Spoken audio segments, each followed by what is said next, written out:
অনেক নাফরমান আছে এমন যে মূলত এমন নিকৃষ্ট, যে যার ভিতরে এমন মানসিকতা যে আমার বোনের সাথেও যদি কেউ হারাম সম্পর্ক করে আমার আপত্তি নাই, কারণ তুই তো মানুষ না, তুই তো জানোয়ার, তুই তো মূলত জানোয়ার। যদি ইনসানের শেষ রক্ত থাকতো, মানুষের রক্ত যদি এক ফোঁটা শেষ থাকতো, তো নিজের বিবেকে বাঁচত। এটুকু বিবেকও যদি কারো না বাজে, তো তোর শরীরে মানুষের শেষ রক্ত নাই, তোর গায়রত নাই বেটা। তো আল্লাহ বলেন, বান্দা আজ আমি ছাড়ব না। আমি তওবা করতে, মাফ করতে চাইছিলাম বান্দা। আমি দুনিয়া লক্ষবার বলছি যে বান্দা 90 বছরের গুনাহ হায়াত থাকতে যদি মাফ চাও, আমি আল্লাহ 90 বছরের গুনাহ একসাথে মাফ করে দেব। আল্লাহ বলছে হায়াত থাকতে যদি তওবা করতা, আমি আসমান সমান গুনাহ মাফ করে দিতে রাজি। আমি সাগরের ঢেউ পরিমাণ গুনাহ মাফ করে দিতে রাজি। আমি আল্লাহ হিমালয় পর্বতের সমান গুনাহ মাফ করে দিতে রাজি। তো বান্দা, বান্দা তুমি চাইলে আমি মাফ করব, তো কিন্তু এটা দুনিয়ার হায়াতে মাফ করব। ইন আতাইতানি লাইলান আতাইতুকা লাইলান। আল্লাহ বলে, বান্দা গুনাহ নিয়ে যদি তুমি রাত গভীরে আমার কাছে আসো, আমি মাগফিরাত নিয়ে রাত গভীরেই তোমার কাছে আসব।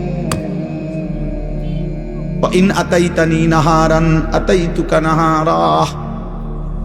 তুমি যদি দিনে আসো, আমি দিনেই আসব। তুমি বান্দা আসবা গুনাহ নিয়া, আমি রব আসবো রহমত মাগফিরাত নিয়া।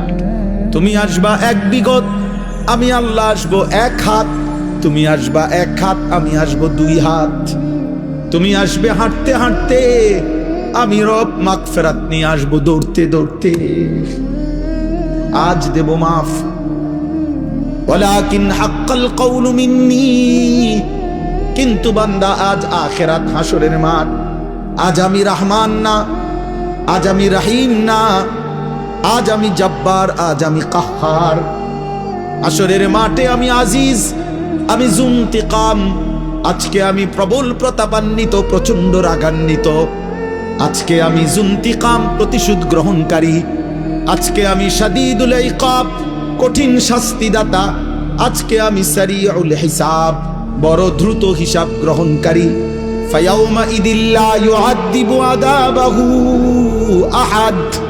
আল্লাহ বলে, বান্দা হাসরের ময়দানে বান্দা তোরে আমি এমন শাস্তি দেব রে বান্দা, কায়নাতের সবাই মিলেও কেউ তোকে এমন শাস্তি ইতিপূর্বে দেয় নাই। আমার রহমত যেমন দেখছিলাম অনেক দিন, আজ আমার শাস্তি দেখবা তুমি।